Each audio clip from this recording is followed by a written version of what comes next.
Like she said, my name is Kristen. I am an appallingly bad public speaker, so I hope you'll forgive me. Okay, hi. Okay, my story is about a little bit of art history. I know we've been hearing a lot of political science lately. So the story I had to tell you is about a painting by Picasso. Everybody knows Picasso. He's a great guy.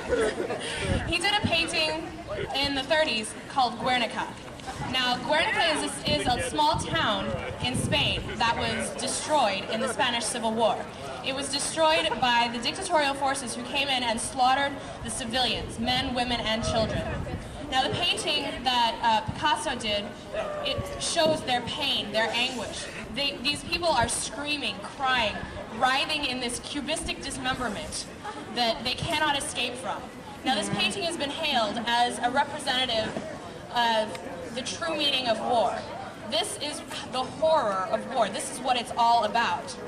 And it has been hailed by anti-war and protesters. It's also been acknowledged by mainstream folk who just understand what war really means. So there happens to be a replica of this painting in the Security Council chamber at the UN. Now, this painting has been hanging there for quite a long time. I'm not sure, but I'm pretty sure since the founding of the UN in 1949. But recently, in fact, a couple of days before, Colin Powell is supposed to get up and speak to the UN and sell his case for war, this painting was covered up. There was a giant blue curtain hung over the very meaning of war. Because how awful, how off message it would be if Colin Powell had to get up and beat the drums of war in front of these writhing people who have been absolutely destroyed by war, by a dictator, by a police state, something that I believe that we are heading towards right now, if not already in. So I've always been kind of an optimist, kind of wanting to give people the benefit of the doubt and say that, you know, they truly believe that what they're doing is right. You know, whether or not I agree with them, you know, the administration probably thinks that what they're doing is for the good of the world. But this painting and the covering of this painting showed me otherwise, because this is something that is universally acknowledged as a symbol of the horrors of war, and they covered it up. They didn't want to look at it. They didn't want us to look at it. And I believe that that cover is still there today, as we are possibly less than 24 hours away from a war that can accomplish the same things that are depicted in Picasso's Guernica.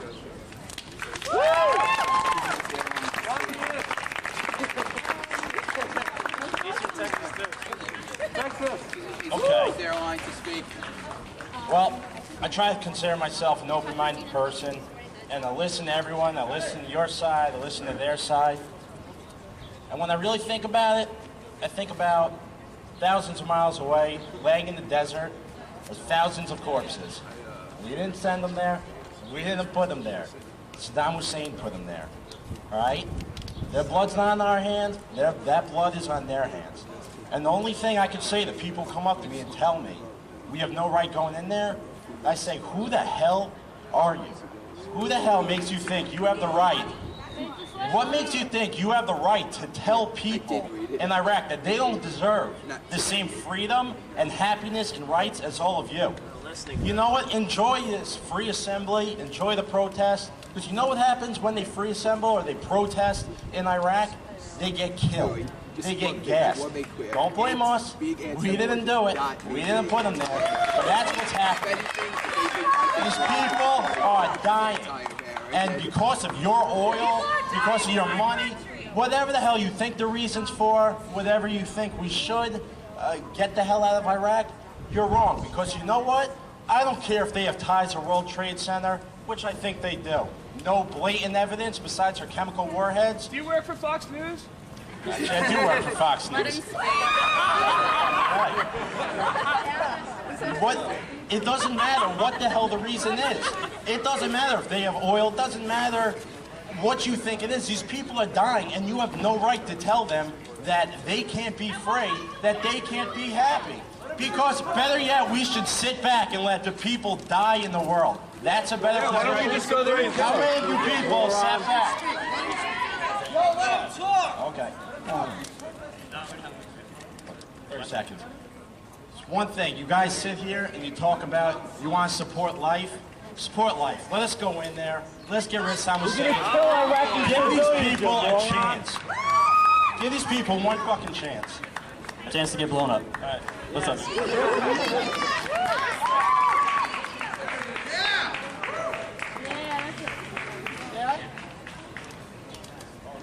You want to move that? You want to move that?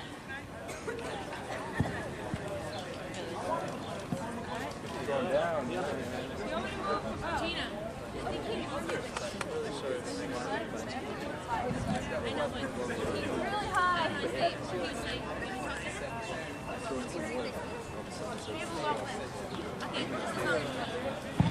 They're going out.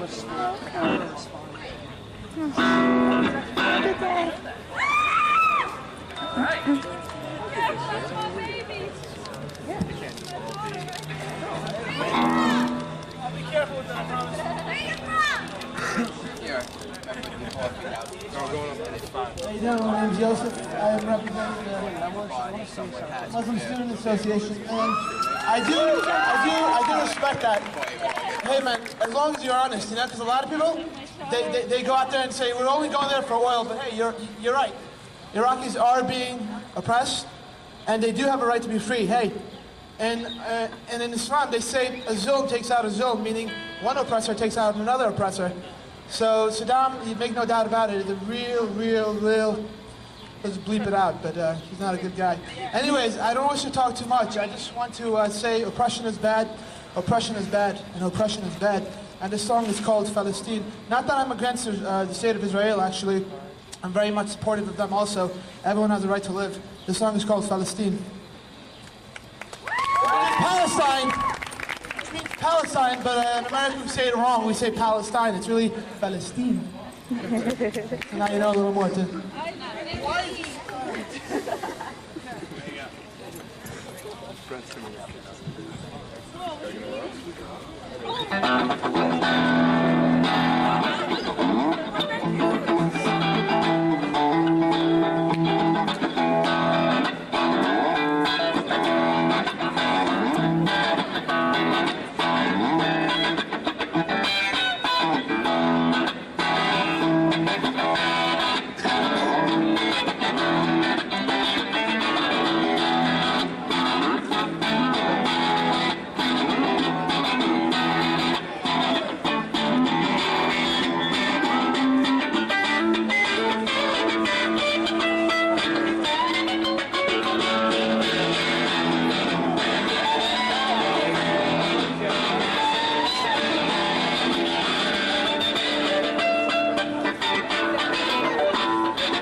curtain gang.